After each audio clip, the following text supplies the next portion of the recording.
Greetings, YouTube. Welcome back to the channel. I get made fun of every week for how addicted I am in the arena, and every time somebody makes fun of me, I go, tip of the cap, because I'd be saying it if I was you too. I can't help it. I'm a baller on a budget, and I like to use my time when I'm watching TV or taking a break from grading or, of course, live streaming. Just doing something relaxing, and even though the arena is mind-numbing, and some people, it sounds like they'd rather spend a day at the DMV than they would in the arena.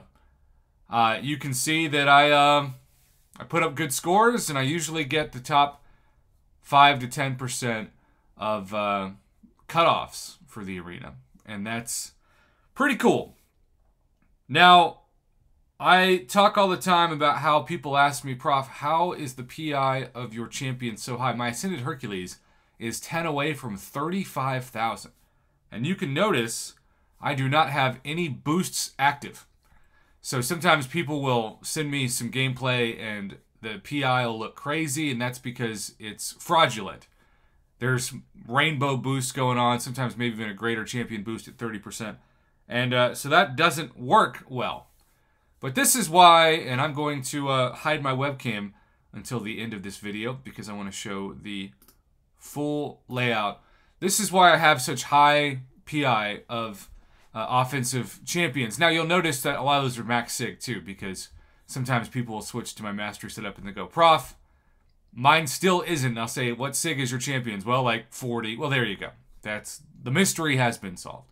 So this is kind of a controversial mastery setup because some people say that this is not needed. 3 out of 3 in courage. But I will say this, when I had the courage to max out courage, it has changed the game, I've noticed at least, in the few times I did Alliance War and yes, in Battlegrounds.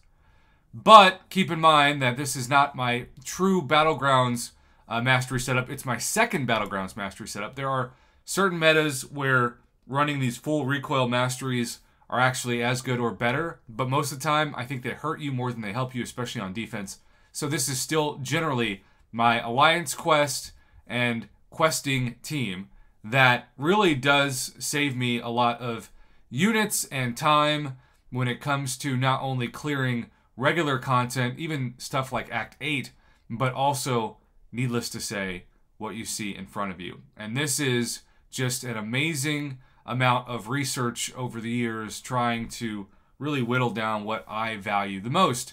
And I still say, speaking of the courage conversation, 3 out of 5 points in Assassin is what I prefer. Now, my Battle Realm bestie, Katie Candy, actually thinks 2 out of 5, I believe, is the best. And then after that, it's diminished return. So if you knock this down to 2 out of 5, so you can say put your deep wounds at least 2 out of 5, I think you could swap those and have it be pretty close.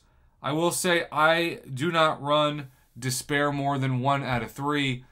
If you like using a champion like Void, you may want to max this out, but champs like Void to me are once or twice a year kind of champs, depending on if you have to reverse that regen like you did when, say, Absorbing Man was the final boss in the event quest a few months back. But other than that, I don't use anti-heal regen champs enough.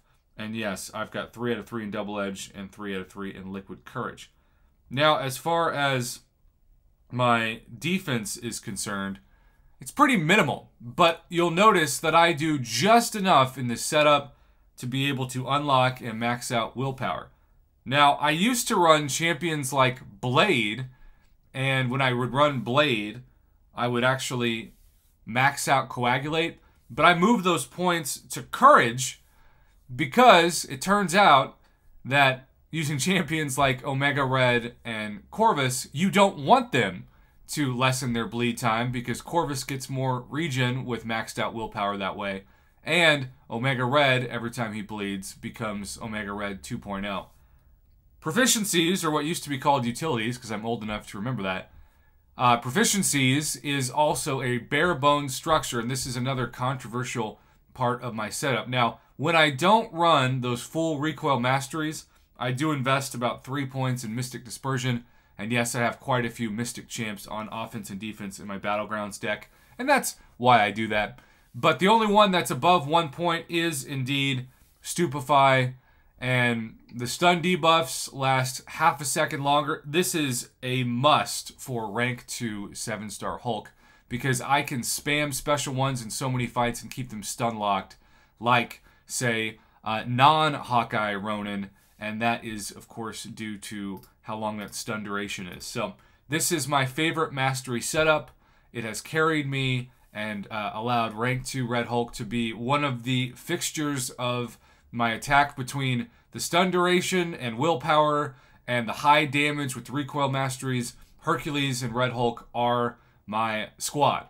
I go Hercules, OG, rank 2 7-star Hulk, rank 4 6-star Sick 200 Cap Infinity War, and oh, that means it's time to end this video. My church mom is calling.